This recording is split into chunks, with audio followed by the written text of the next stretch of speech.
Rare Wave, starring Justin Hargrove, Greg Neely. Here's the show.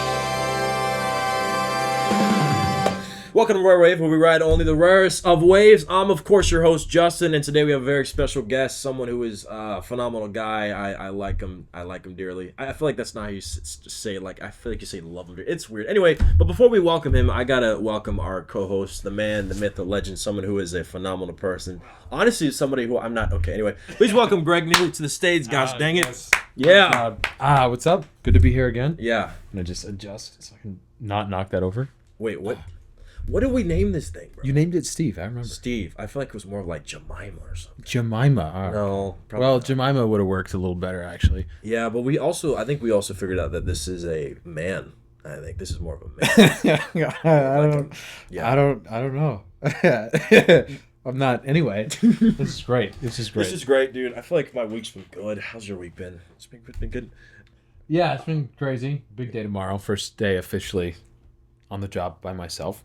EMT, baby. Come on, son. Come on, raise the roof. Raise the roof. So, yeah, things have been crazy, to be honest. But it's a good crazy. So, yeah, I'm excited to get started and do all that. That's good. Good crazy is good, man. I think, I feel like, life is crazy. Yeah, with everything going on, I don't want to get into it. So I'm just going to not talk about it. Yeah. But I will say this. That's good. All this hard work's paying off. I feel like this year's going by so fast. We're already March. It's like, what are we doing? Yeah, that scared me. I couldn't believe we're in March. I just put February still the other day when I was signing like this document, and I was like, oh my gosh, we're in March. Dude, we're already almost like literally like a quarter through the year. That hurts. Yeah, I know. That's a bit insane. But it's true. So I don't know, just gotta give it your best, don't waste time. That's what I'm working on right now. So dang, well, heck yeah. I'm gonna introduce our guests. Yes, let's do it. Rare Wave people, for those of you that are just joining us, we make sure to have people that are rare individuals, people that are fun to be around. And we like to also hit our DEI mark. And so we wanted to make sure to bring a person of color, especially in the wake after Black History Month. So I thought it only proper to bring someone who's not black, but black adjacent. And I think this person, as well as a man who is a man of many talents, he can rap, he can act, he can TikTok host, he's served our country, fought for it, and has been through many obstacles, trials, and tribulations, and still came out on top. Without further ado, please welcome to the stage, Rare Wave Podcast, Mr. Ron. What's your last name again? Guzman. Hey, ¿qué pasa, güey? Hey. Gracias. I love it to be here for you guys. It's been so amazing. For reals, guys. Look, I love what we got going on here, man. Thank you for having me on. Thank you for the great introduction, too. And the chocolate chip cookies. Yeah. What's going on over here, why man? did I get an introduction like that? Because you're not Hispanic. Actually, you are. You actually are. You are. Because you need to have the accent, man. You gotta have the accent, and then you're gonna be able to do whatever. You could kind of say whatever you want because they think you're just crazy, you know. Yeah. But if you just talk normal, then you don't get much attention. So. Yeah, I know. But I feel like you're the tone of your voice is fine. It's very like, I'm not gay, but I'm just saying, like, your tone. You do have a rich, little richness going there. Okay, it's like if Morgan Freeman was from. You should read books, bro. You should you should do audio books, man. That would be so. I would buy your voice in audio. Who, Greg? Yeah. Oh, really? Like, you know, nice. like maybe the Titanic. My voice has always been low, man. My grandma used to always tell me she loved my voice because it was just like really, really good, rich voice. You know. Oh, there we go. In Mexican, however Spanish grandmas say it. You know, right. What I'm trying to translate for you guys. Like, say something that you would. What? Like my abuelita. Yeah, my abuelita. I don't speak Spanish though. Oh, you don't? No. Really? No. I'm only half, bro. Dead in the half. Dead in the half. You know, I was one of those guys where like 50% my mom I only know, and then like we don't have dads out here in LA. You guys know that. We don't have any. I do, but yeah. You do have a dad? Yeah, I have a dad. Do you have a dad too? I do have a dad. You guys both have dads? That is amazing. Well, I had a dad and then he left. Yeah. But then he wasn't actually my real dad. So even my fake dad left. You know what I mean, bro? So, yeah, bro. I don't know, man. LA Unified, dog. Like, I don't how know many milk runs is this gonna be? Yeah, I was like, man, dude. I was around, you know, the when there was an actual milkman days. Yeah. I was around then. I'm older than Google. How old are you? Damn. Older than you. Got to do the math, bro. I can't say it out loud. I I'm entertaining here. My entertainer age or my actual age? You know, we'll leave it. But I will say this: you are. Wait, so what are you? Are you half Mexican and then half something else? According to Ancestry, bro. What? Okay. I had to do Ancestry. You couldn't know just what I mean? ask your. Oh, I see what you're saying. No, because my dad was gone, and then my mom passed, and my grandparents who knew the good info, Right. the ones who cared, they didn't pass down the info. So I don't know. I'm just going off Ancestry, bro. I'm Gotcha. 50% Mexican. The other is just a bunch of other things. But how do you not know you're fully Mexican? Because it says like Spain, and indigenous, I see. southern. Don't mess with me and my southern Bantu peoples. Oh, That's right, bro. Bantu. It's 2%. Sounds like You know what I'm saying? I'd actually be really curious. You know? I'm all over the place. My mom's half Puerto Rican, half black, and my dad is like 100% European. So one of My them. dad's as white as it gets. Oh yeah, bro. I would. Don't do it. It'll ruin your life. Yeah, you'll be like, wait a minute, bro. I found out I had another brother, so I did the stupid thing where I was like, hey, mom, I just did Ancestry. Is there anything you want to tell me? Oh. She's like, talk to your dad. I was like, what? I was like, what? For real? For real? Talk to my dad? And she's like, yeah, talk to your dad. And then my dad told me, I was like, didn't make no sense, bro. You guys were already divorced, Yeah. and you already had broken up. You were single. Yeah. Just tell me I had a little bro, man. I would have taught him basketball, little guy. I was one of those kids who like always knew I wanted to be in the military. Yeah. So like it was just a thing. Like you say, a calling. I understand that because when I was young, I was like, oh man, it just looks like something dope I want to do. Right. So I was lucky enough to grow up in East LA. Whatever. It wasn't tough. It was a rough area to grow up in, but it wasn't tough. Like we weren't brawling every day. Like. And then I played sports, very active as a kid. And eventually I had a stepfather, moved us out to San Gabriel Valley. And that's where I spent most of my time. That's where he taught me like restaurant and things like that. Yeah. That's where I kind of got started in the restaurant field. And, but man, I wasn't a very good kid as far as academics. So I really honed that into arts, being artistic, drawing and writing poetry. Yeah. There wasn't something cool though at my age. I couldn't be like, hey brother, look at this poem. He'd be like, shut the fuck up. Like I grew up in a time where you couldn't smile. Like Okay. if I smiled in any of my pictures prior to like I would say 15 years old, they'd call me every word. This was like the 90s? It's like about 2000s. Okay. About 2000s. And yeah, I just grew up in a lot of brothers, 5 brothers, 1 sister. I kind of get to do whatever I want, be out in the streets, hang out with my homies. I didn't have too many rules growing up, so I was always.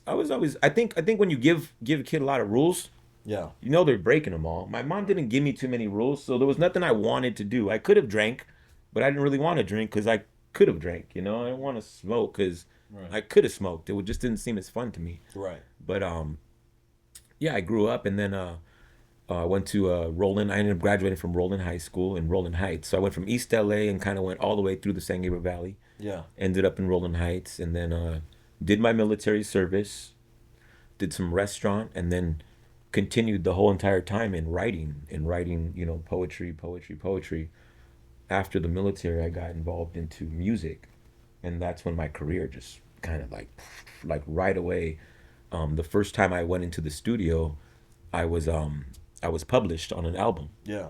which is very rare for anybody. I mean, that was the first time ever in the studio. From there, I ended up doing a few big shows. I performed like the House of Blues, Yeah. when they used to allow hip hop, the Greek, the Rose Bowl. I performed at, so a lot of good venues, and I kind of always just stuck with music. But That's awesome. yeah, my real passion is cooking. Like Yeah. like I could make anything, bro. Like I'm a pretty good chef. Yeah. But my number one thing that I do is being a single father, bro. Like Oh my gosh. my class daughter. first. Hey, Clap Steve, it up come for the on, bro. fathers, man. I gotta tell you. And single. Yeah.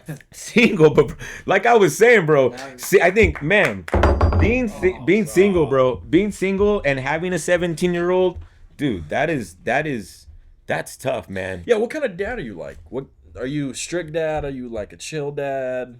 I'm like I'm a chill dad. I'm the Okay. chillest dad ever. Okay. But I think I was in the Marine Corps. Oh. Right. So my daughter doesn't get too much of a leash. But now with these kids these days is how parents always like to think that they weren't just as bad as their kids are now. Yeah. Like, bro, my daughter, when she's like, Dad, I'm coming home. Is it okay if I come home late? She's talking about like 10 o'clock. Yeah. She's 17 years old. So I'm like, yeah, you better not come back at 11, you know? But even if she came past 11, bro, what am I really saying? You know, she's not out till 4 in the morning. Yeah. But I'm a pretty chill dad. You know, I think in this day and age, people say don't parent or don't be best friends to your kids. Yeah. Dead that, man. Yeah. Bro, you better know everything your kid is doing. You better know every person she's talking to. Right. You're still not going to know. But they have these apps. They got Snap. They got Instagram.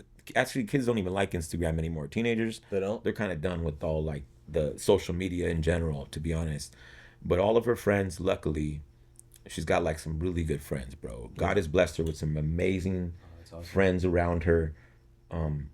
And she's been able to like lean on them whenever she can't come to me. Yeah. She has like other parents, you know what I mean, that she can go to, little mother figures, because you know, obviously her mom left her with me after COVID, bro. I was just like, what the hell? How do you leave your daughter? Wow. After COVID? She moved to Idaho. So I just became a single father instantly, you know what I mean? Right. Wow. But mathematically, she was like 11 at the time. yeah, something about 11. Yeah. Left Dang, at bro, 11 you years did old? that right now. I couldn't do that, bro. Dang, those powers of Steve right there, man. Thank you, bro. Thank Nothing you. left at 11. Yeah, at 11, and then Wow. yeah, I was just like, dang, like, what do I do now? Right. But the only thing I could do is like, well, I know how to cook, Right. you know, so we're always gonna eat. I don't know how to be like a mother dad. Right. And it really got me away from like trying to be like let go of the Marine Corps way of lifestyle, or maybe way of thinking, and trying to hone that in. Basically, my room was a Raiders before, and then it became Hello Kitty. Yeah. So that's what happened to me, bro. So Right. So that's what it's been like raising a daughter. But dude, she's gonna graduate next year, and then That's you know, awesome. That's awesome. And I got to tell you, like, I know we're joking about single parents, but the idea of working a job, providing for a kid, and also being kind of, because I believe that, you know, both parents that's an ideal situation. You know what I'm saying? Right. So to have so many responsibilities on top of having the blessing of having a kid and raising him well is like that's an awesome achievement. yeah, thank you, bro. Yeah. I appreciate it. Yeah, I mean, I'm not in any rush for her to get any older, though. You Right. know what I mean? Because Yeah. like, dude, she can be in college in like a year or so. You know? How has that been? Do you feel like it's gone fast? Do you feel like it's Yeah. at times there were slow parts, or you're just like, oh my gosh, you're already 17. It's crazy. I feel like as parents, you're gonna get trapped into your children at some age. At some age, they're gonna be trapped in your mind that you love them forever. Right. And you're gonna try to love all the ages after that. But once that age, for me, it's like around like 9 or 11. Yeah. When she was just like I don't know. Just every time I picture her, I can't picture her face right now. I picture her then. You know what I mean? Yeah. But what it's been like I would say that their influences are tough, bro. Like there's different drugs out there, you know, there's different parties out there. But for me, it's been okay, man. Yeah. I love being a parent, you know, and so will anybody. But you really want to take care of those years when they're young, Right. because that's when it goes fast. And like right now, I'm like, I can't believe she's already 17. I don't even remember what happened at 13. Right. 13 to 17. What have we been doing? You know, I can't picture those years in my mind. It's been so fast. Wow. I'm sure when she's like 20, I'll think about her in her teenage years. You know what I mean? Right. I don't know. Yeah. But either way, it's fun, man. It's awesome. And being able to, you know, have a daughter that understands, hey, dad also is gone a lot. You know, Yeah. I'm doing a lot of shows.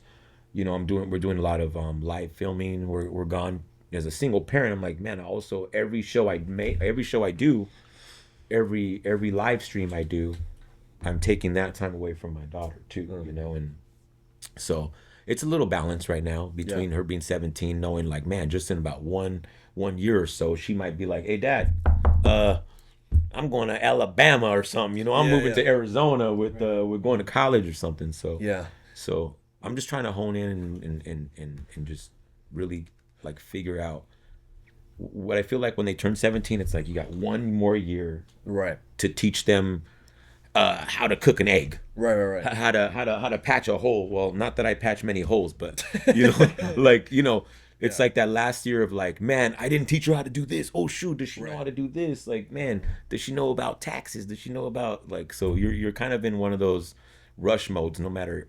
what you've taught them. Once they hit 17, you're like, dude, they're adults now. Like, what am I gonna do? So as men, I feel like, and that's cool because I think as men, we don't have necessarily that like nurturing aspect. It doesn't really come as natural to us. I feel like, and especially when you're saying how you grew up, it's like you didn't smile for a long period. Like that's just not what you were supposed to do. Question is, as a father, I've heard that your capacity to love just completely evolves into something that you probably never would have experienced if you didn't have a kid. Like, is that something that rings true for you, or? Yeah. So I'll give you another example. It might pick up Steve. So I lost my son, right? Yeah. About 11 years ago. That love I had for him on day one, even when he was in his mother's stomach before he got diagnosed, it already started developing, right? And then when you see him and you hold him, and once you get over the, oh my God, that's where babies come from. They really pop out of there 9 months. Once you get over that for your first child, right. You're going to be like, dude, you're going to remember that. You're going to be like, dude, 9 months ago, what the heck? And once you get over that, that bond starts, right? That whole like, this is my kid. And even for my son, who has been gone, almost 10 years now, I still feel that same love. Yeah.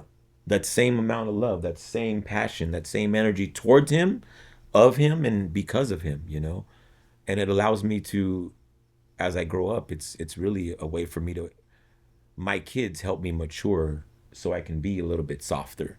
Right. I remember coming back from the Marine Corps. I served in Iraq and Afghanistan. I couldn't even cry.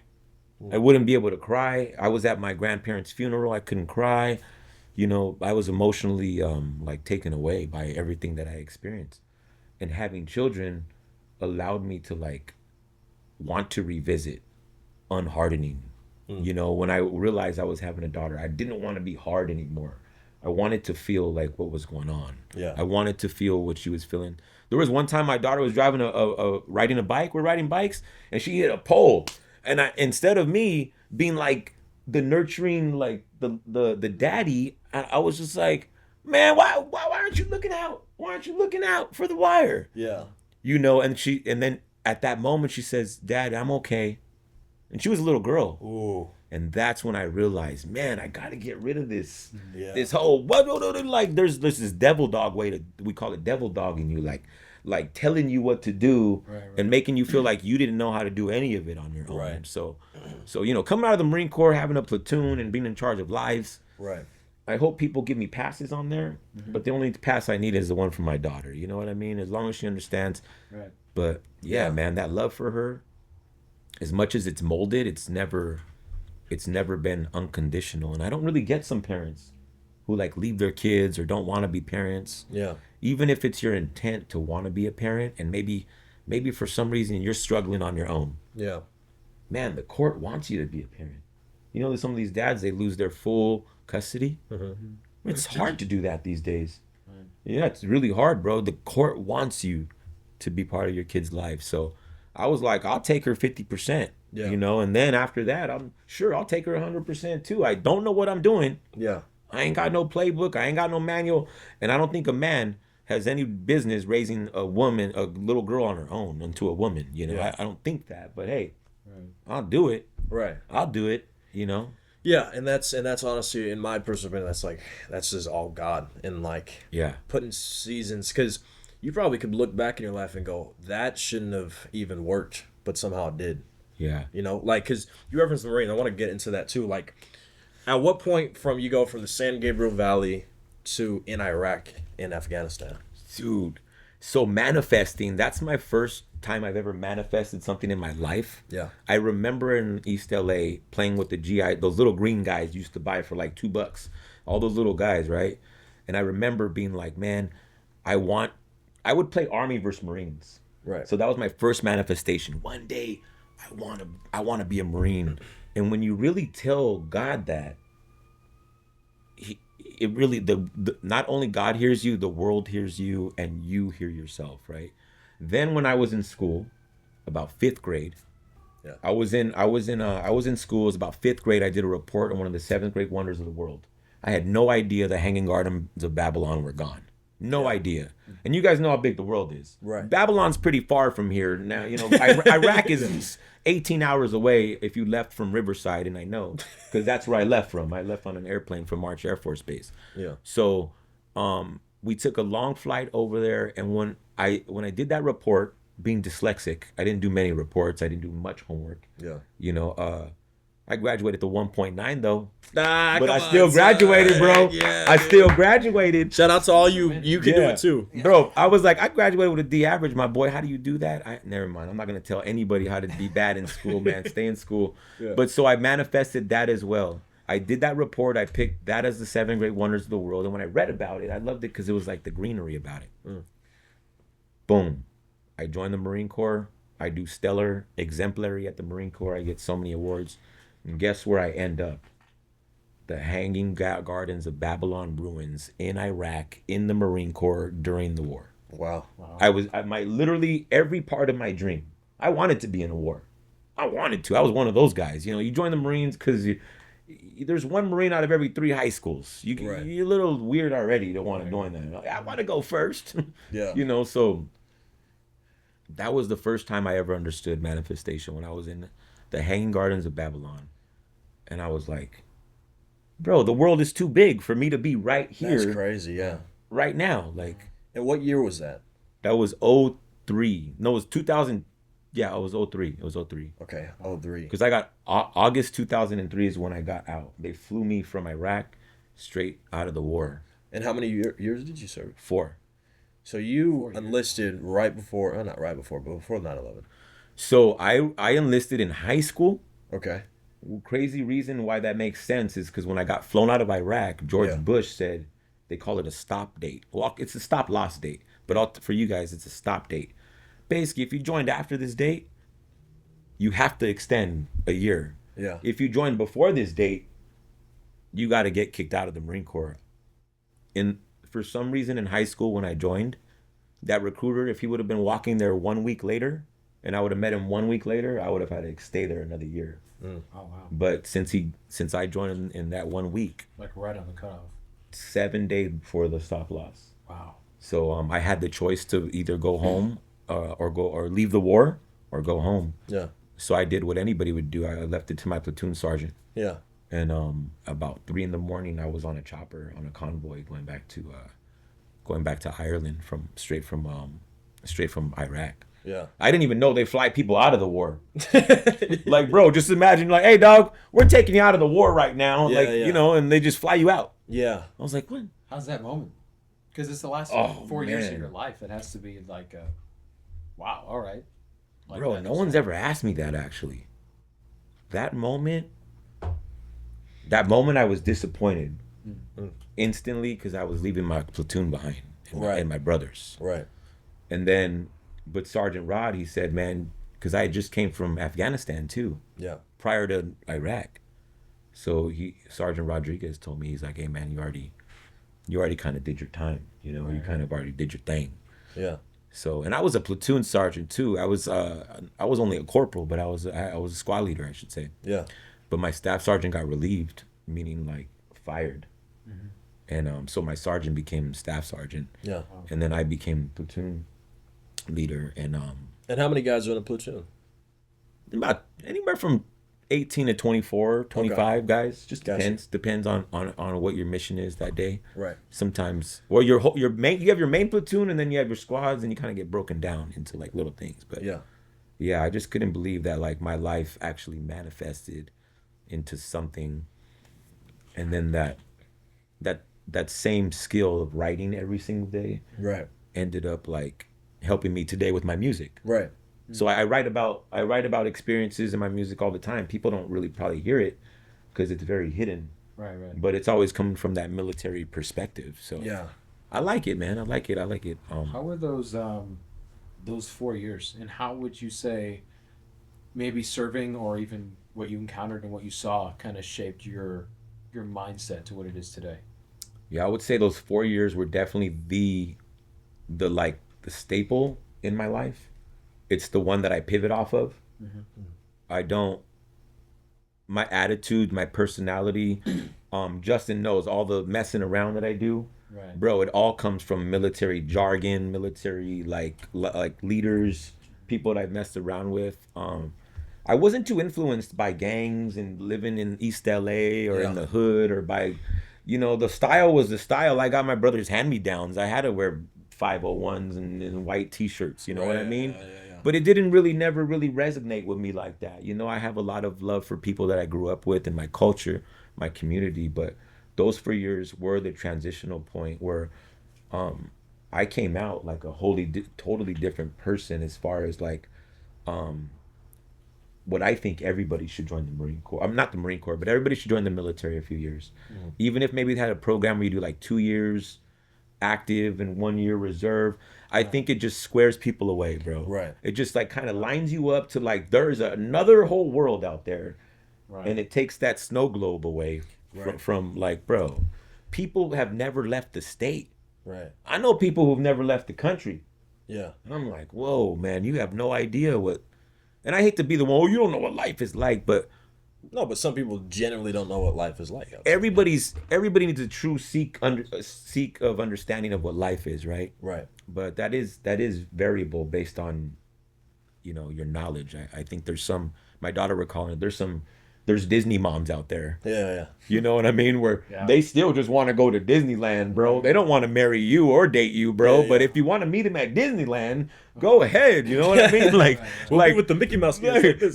Like there's still 40-year-olds wearing Mickey Mouse ears, So I guess how happy you want to be. But shout out to all the Disney adults. Oh no, I love Disney single moms too. Yeah. BFF. Right, Steve? Right. Hey, shout out to all the BFF single moms. That's right. But what was your favorite thing to do? Like, because my two brothers are they're out of the military now, but they were both officers. One was stationed in Japan, and then the other one was stationed in North Carolina. So they wait. So they were one was a Marine. They're both Marines. Both Marines, right? North Carolina. Yeah, but they were officers, so they went to officer. The other one's in North Carolina. Yeah, and he actually North Carolina was a training bases right there. Yeah, I I have no idea what he did, but they were officers, so they went to officer candidate school, and then but people also talk to me about that because I hear enlisted hate a lot of the officers because they're kind of stuck. Hey, I mean, bro, it's like saying you went to college or you from the streets. You know what I mean? Yeah. Right, yeah. But bro, rounds down range, it didn't matter to me. Right. You know who you really don't like is it's enlisted versus active duty. Oh, okay. So I mean, I was with the Marine Corps. I was with 1st LAR, which is a pretty elite unit in the Marine Corps. It's a line armor reconnaissance unit. Okay. So I got the funnest parts. I got the cool training. I got cool little missions, things like that. Right. But when it came to our officers, man, like, were you infantry? No. I was I was with communications, transportation, and I eventually I got picked to go to a unit called First Line Armor Reconnaissance. Okay. They're the Highlanders is their name. They call them the Highlanders. It's right off of 41 area exit off the 5. Okay. But that unit was pretty cool. So the officers, the captain made me fight, bro, on a ship. Yeah. Like we went to Puerto Vallarta on a cruise. Yeah. And we took our whole unit, and the captain made me fight against the Navy because I said I was from East LA. I was Mexican. I was new to the unit, and I had to prove myself. Wow. So it's kind of like an initiation kind of thing. I fought just some random dude, some random guy. I knocked him out. And who won? Okay. Yeah. Oh yeah. Oh, bro, that dude, bro. That dude, that would be like one of those old like blood sport kind of movies. Think of that, and I'm like Fight Club or something. Yeah, Fight Club. Brad and Pitt. Literally, I'm walking up the deck, and I'm like, Did he's he give you any dude small gloves? Or so walking up the deck, I literally came right off the mess line, and they're like, hey Goozy, they're like, that's what they call me, Goozy. They're like, hey Goozy, remember you said you wanted to prove yourself? Yeah. That you remember we told you you're gonna need you're gonna get a chance to prove yourself? Yeah. I was like, yeah, dog. I'm like, well, yeah. He's like, yeah, right now. And I'm like, what's going on? And he's like, bro, we're doing smokers upstairs. And smokers is like it's Marine Corps versus Navy. Right. And it's just however you want to fight. You could either box, you could grapple, or you could just go all out. Right. And And so he's like, bro, you're gonna be boxing this dude in the Navy. Yeah. So man, I'm walking up there, they're putting gloves on me, and I'm like, what the heck? I'm like, damn, bro, I can't even stretch. They took the mouthpiece out of my homie, they rinse it off, they're like, boom. I'm like, damn, let's go. But we're Marines, bro. It's all crazy like that. There's a school circle, like probably around this fight, and then yeah, we start fighting. It ends very like within 20 seconds, it's over. Oh my god. And no offense to the Navy, I don't see them. I see the Marines beating him up. he was a little Filipino guy. He was taller than me, but he was skinnier than me. I was already skinny, bro. I was like 137. Dang. Yeah, in the Marine Corps, like when I was a sharp little tool, when I was like a killer, it's like 137, bro. Like not big at all, but I used to. Yeah, you get speed. Yeah, bro. I used to. Abilities. You see MMA fighters now; they're all skinny, but they're strong, It's right? like the Ryan Garcia. yeah. Freaking more. Now Ryan Garcia is way bigger than like he's more bulky. I didn't need to be bulky. Oh yeah. For the type of things that I did in the Marine Corps. Right. Yeah. Yeah, I was more lean, more cut, more quick. Yeah. More like, I don't know. I'm little, so I could fit in small spots. You know what I mean? Right. There we go. But yeah, it was cool, bro. I got to be in the best Marine Corps unit. Yeah. I got to be in the war. I got to serve the war. I got to see my dream. And now, go ahead. No, that was great. First of all, I just gotta say, give it up for That's give it Steve. up for that. Steve That's now. awesome. And first of all, I don't know if I say this, but thank you so much for your service. I feel thank you, What are bro. your thoughts on when people are like, "Thank you for your service"? Does it ever get like annoying or like? So, no, it's always appreciated. Okay. Now that there's a war, Right. even my daughter's asking me about the war now. Like everybody's curious about like what is war like. There's actually Marines there's military people who have separation anxiety from not being able to go to war. Right. Because they wanted it so bad. Think about the humility it takes to say like, I don't know you guys, Yeah. but hey, if there's a war, I'll die for you. Right. That's Like a lot of gangsters, like there's always this like gangsters military gang. It's like, bro, like I don't have a gang. My enemies don't look like my neighbors, and you Right. look like my neighbor. My enemies aren't down the block either. But hey, I'll die for all of you guys. Right. You know, I mean, even you then, know, that's such a humble, You get 4 years of your life right? to that. Like Right. you have given your life Yeah. to do those things and to serve.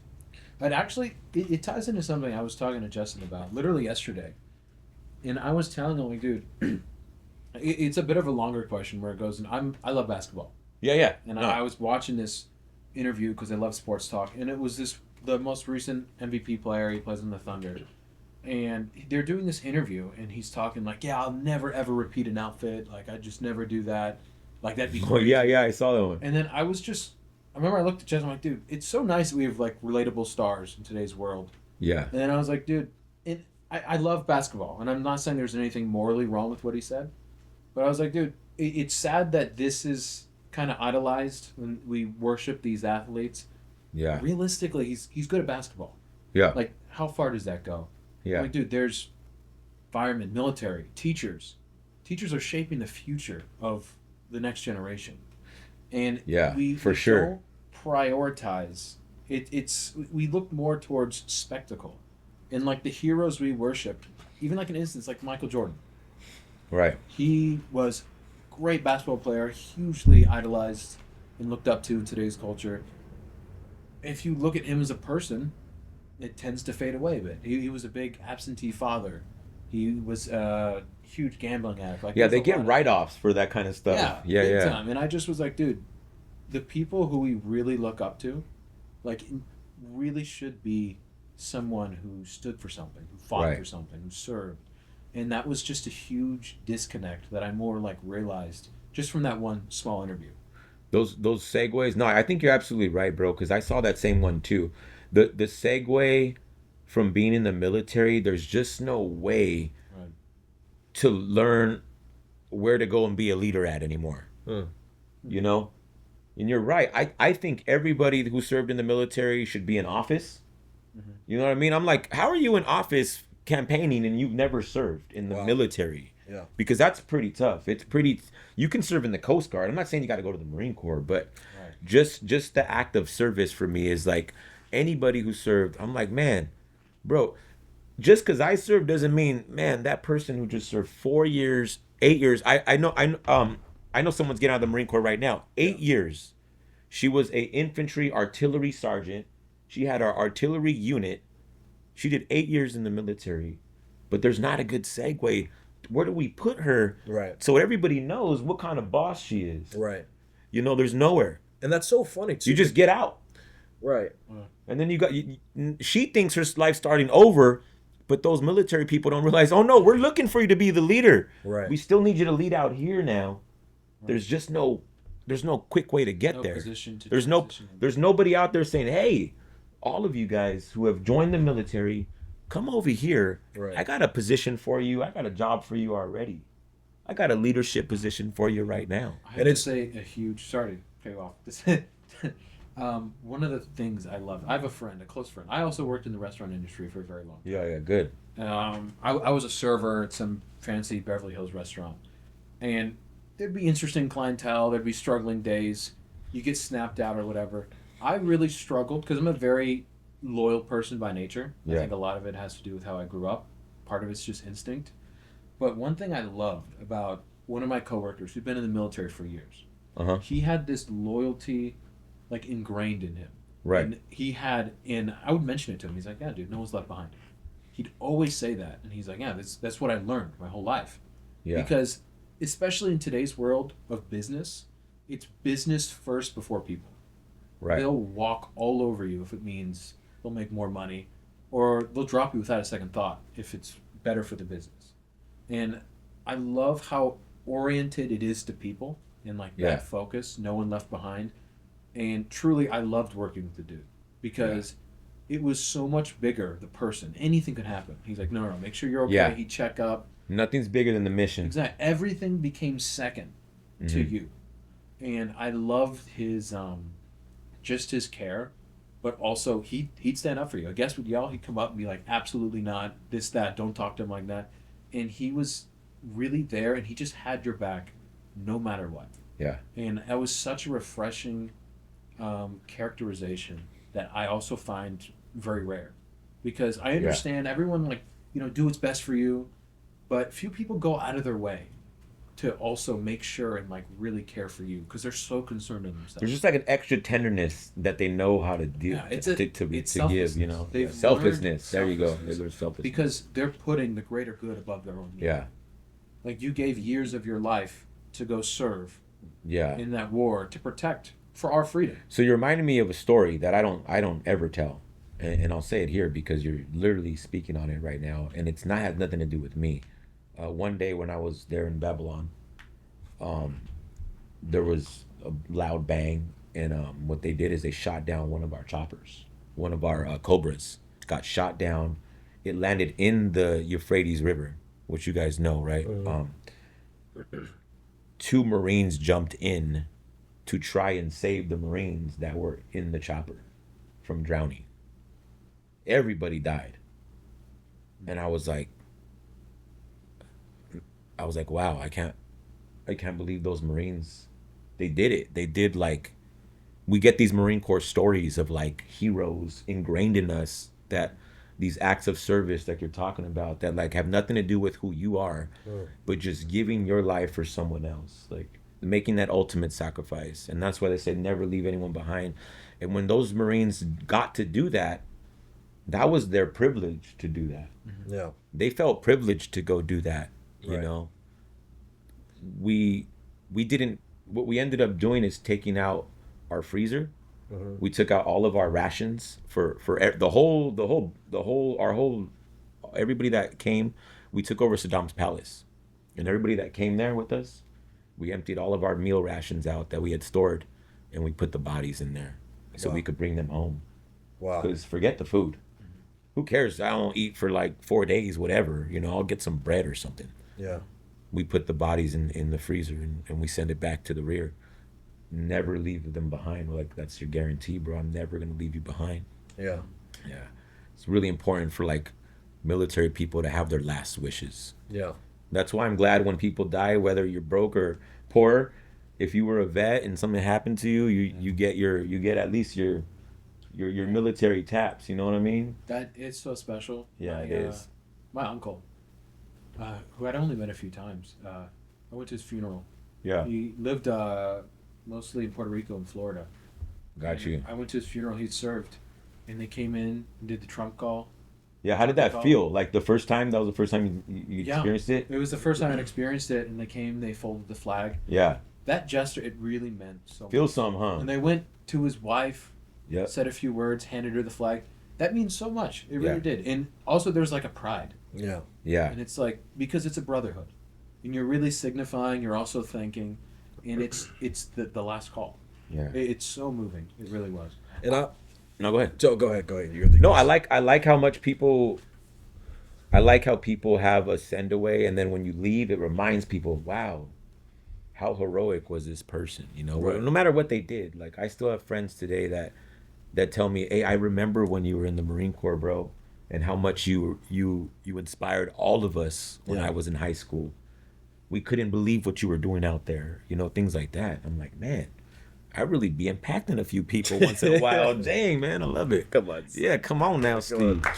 But it's because I wanted to go back to the perspective. I think right now, not to get into it, but just overall arching idea of perspective and not understanding like there's a world out there, bro. I think one thing that I can personally talk to from experience is one, I have two brothers who both served as officers. My grandfather fought in World War II in the Korean War. And so I was just raised around be grateful for what you have because what you have people died and fought for. This United States of America isn't free because we just happen. People go out there, they fight, they do this and do that. And it's so interesting too because I think you're absolutely right. I think for the most part, historically speaking, our leaders were, our first president was a general.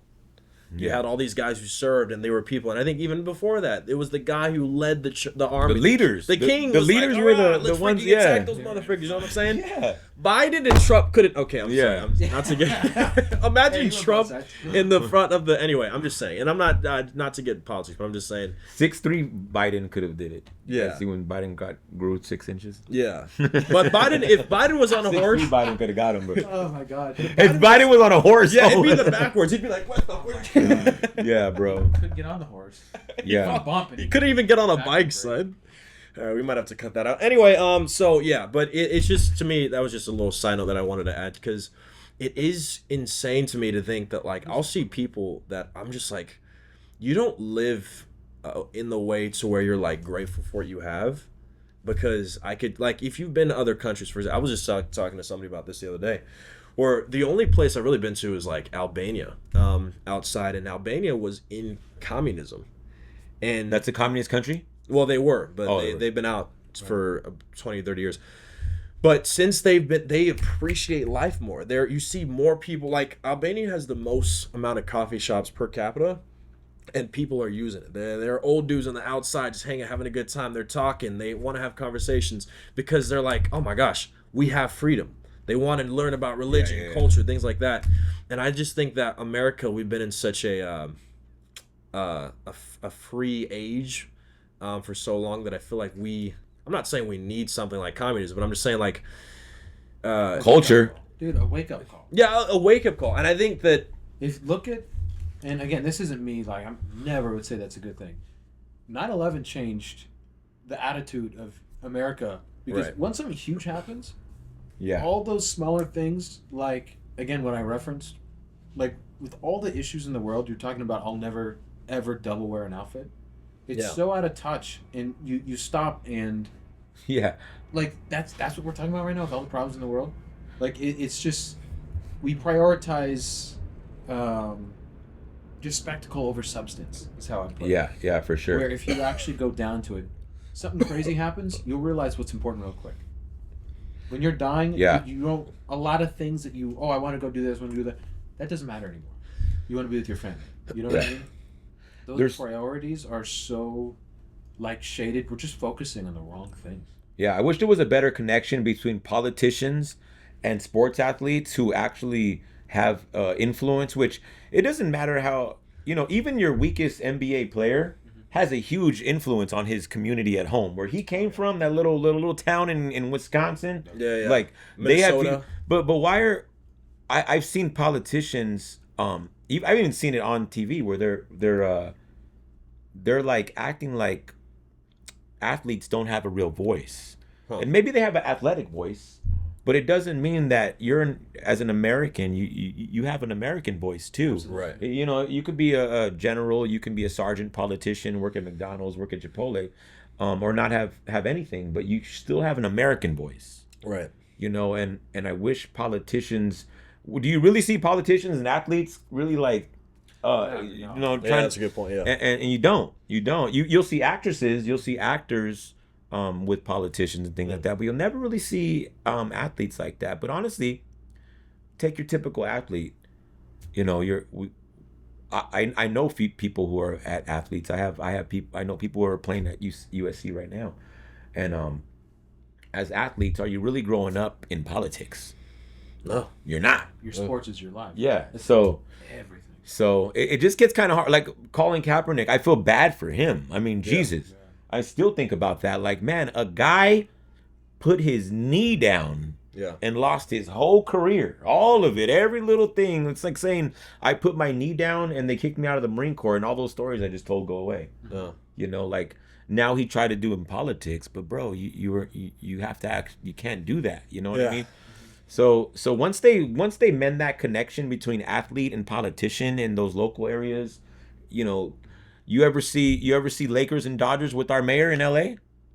Who's our mayor? I'm just kidding. Yeah, exactly. Like Jesus. I didn't know our mayor until the LA Fires. Yeah, no, I still don't. Who is our mayor? Karen Bass. Karen Bass still the mayor, huh? Well, when do you ever see her with?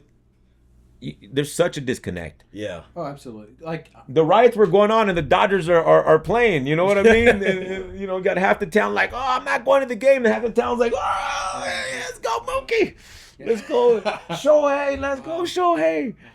All the people that were at Shohei's show. Dude, I gotta tell you, he's doing so many great things for the city of Japan. Or what is he?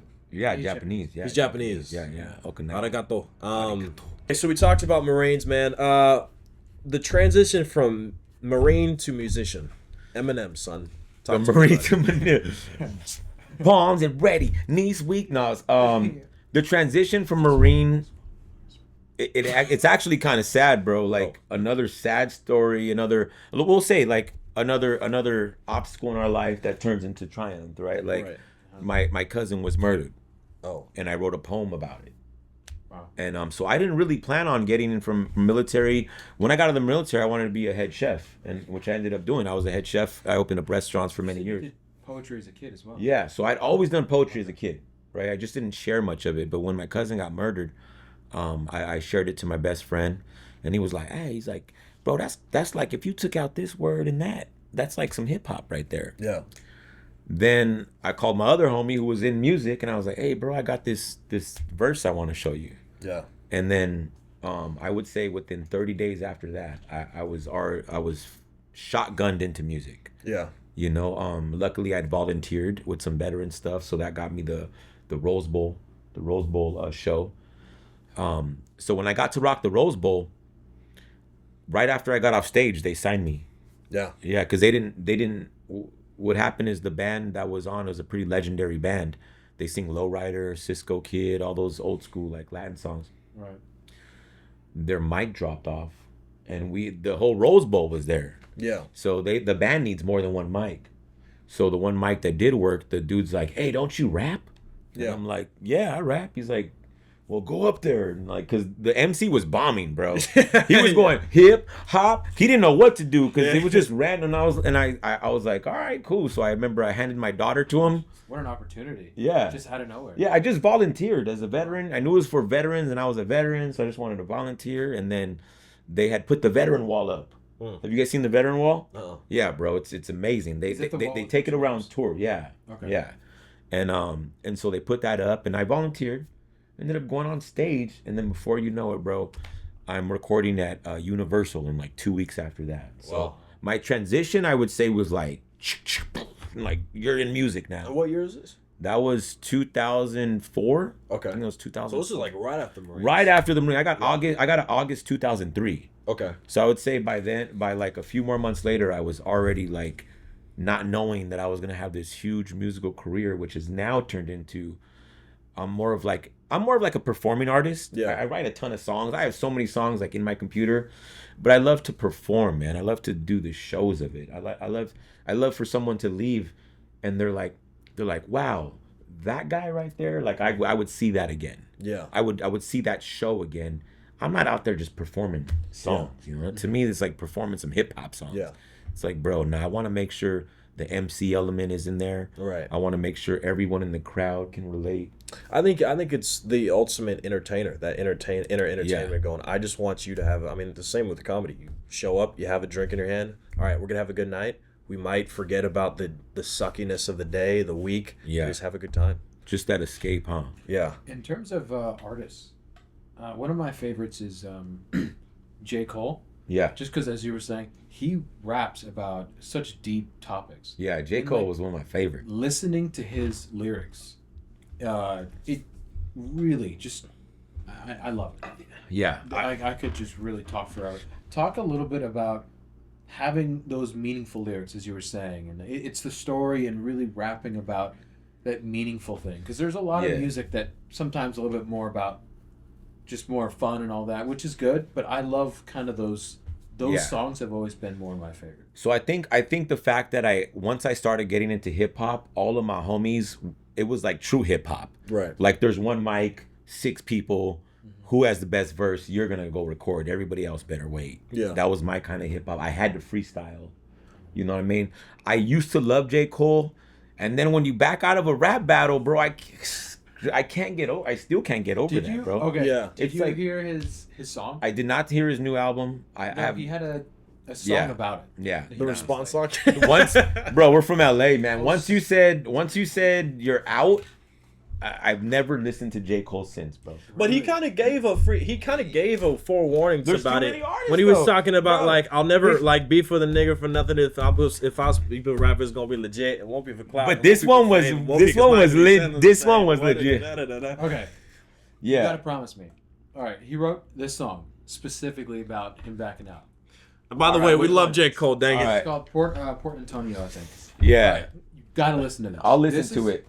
One of my favorite songs he's ever. I gotta consider that I'm also in music, right? So I'll listen to Port Antonio, and so One of my favorite. being in songs. music, bro. If when you're in music and you write music too, bro, Yeah. you know how many people are in it, bro. Once you're gone, Yeah. like, bro, there's too many new artists coming in. You know, I'm still on SZA, you know what I mean? I still think SZA's album is way better. I'm still on SOS, my boy, you know what I mean? I used to be a big J. Cole fan. Thanks, Steve. Appreciate it, my boy.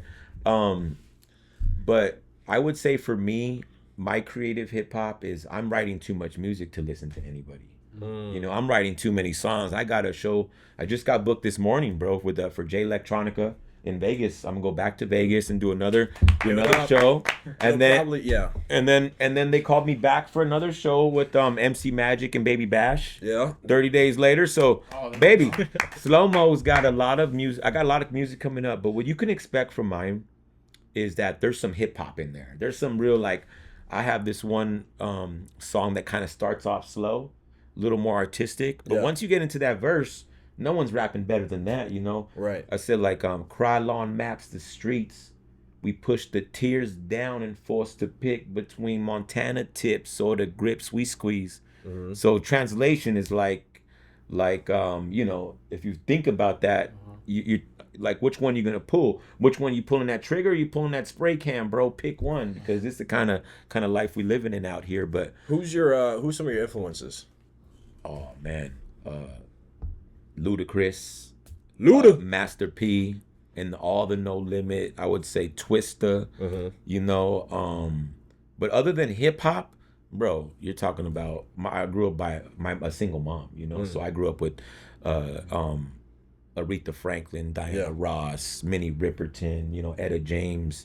People like that, you know, soul, Motown, oldies, Right. Jackson 5, Temptations. So I got a lot of my music too is slowed down. I slowed down hip hop, you know. Yeah. But I always talk about God in all of my music. You'll hear a little bit of God. You'll hear a little military. You know, I talk about I talk to the people in LA. You know, there's a lot of like I said, I didn't join a gang, but you know, you either join a gang or join the military where I'm from. So a lot of my homies that are involved with that type of life, they do lean on me for an out or for a good different type of perspective in life. I've had people crying on my shoulders, so I always put that in my music to make sure there's a good perspective. I always tell my homeboys, anytime they come to me, I'm like, hey dog, make sure you celebrate your wins, bro, because I know you feel the losses. I know you felt every loss. Right. And how long does those losses last? Right. Sometimes 45 days. Right. 2 weeks. You know, and then your win, you gotta your check came in $50 higher than you thought it was. That's a win right there. How long you celebrate that? Right. 2 seconds. Yeah. You know, instead of really getting on your knees saying, God, I didn't expect this, but it's here for me now. Right. You know, like the more we can get to that, the better it's gonna be. I have one song, it's called Just Like. And really it's saying it's just like what I prayed for, man. It looks just like what I'm made for. Yeah. We planted seed. It looks just like what I paid in full. Still pre-shake them when I'm crossing traffic. You know what I'm saying? I'm still going to put that on the wall. But no matter what I've been through in my life, whether I'm talking about military, you know, my son dying in my hands, or my grandparents being killed, you know, like whatever it is, my life still looks just like I prayed for it. Wow. Still looks just like I'm made for. I'm still going, man, it's still going to look exactly like God's promise to me, you know. Yeah. All of you know, I Promise Future was my clothing brand, and it's really just talking about God's promise to you. Yeah. I'm promised a life of abundance and health. Yeah. And wealth. Yeah. Man, to me, my tummy's gonna be full, my pockets are gonna be fat, Yeah. and I'm still gonna have the house, the car, the girl and the woman, the daughter, the kids that I've always wanted. Yeah. It's still gonna look like that, no matter what I've been through. Yeah. Sorry. Go ahead. Yeah, I was just thinking, because everything that you're saying, and also just thinking about like the time period of which you were starting out. You got out of the Marines 2003, started music 2004. What's the difference between a dude coming out from where you grew up, starting to hip hop, versus someone who's seen, oh, okay, I gotta maybe say that I have a struggle so that I can make it in hip hop. Do you think there's ever like a fake flex now in hip hop?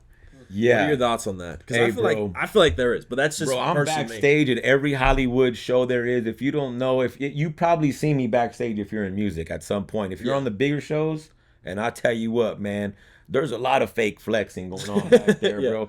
I know for sure I've had the largest. I'm not saying this to brag. I've had the deepest pocket in the room. Yeah.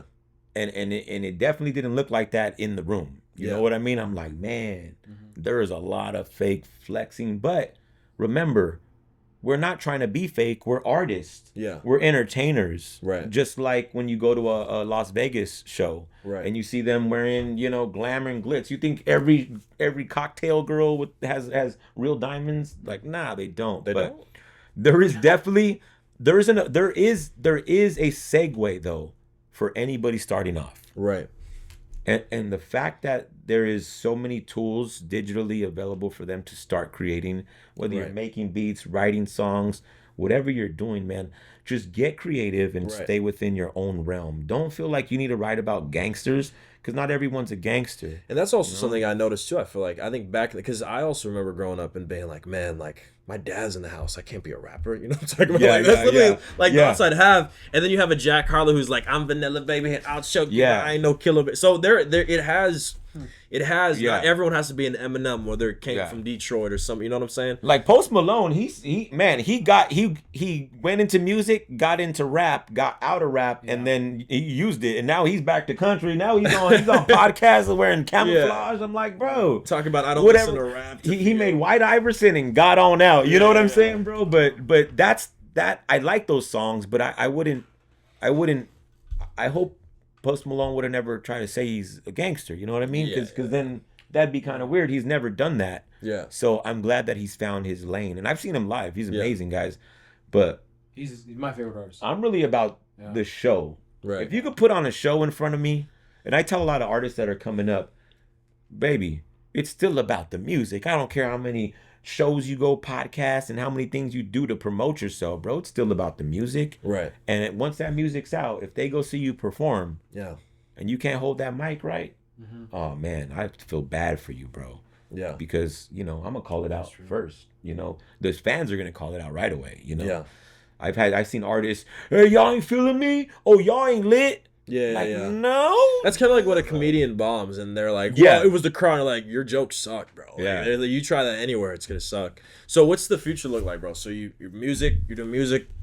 Any acting or anything? Do you act, Bro? Because I know you do skits and stuff. Sometimes. I do a lot of skits. People ask me to do skits. I've been trying to get into acting. Yeah. I just don't really know that avenue right now. I mean, even just being in a full-fledged entertainment, I've had, now that I'm kind of like, they know me as a performing artist. Right.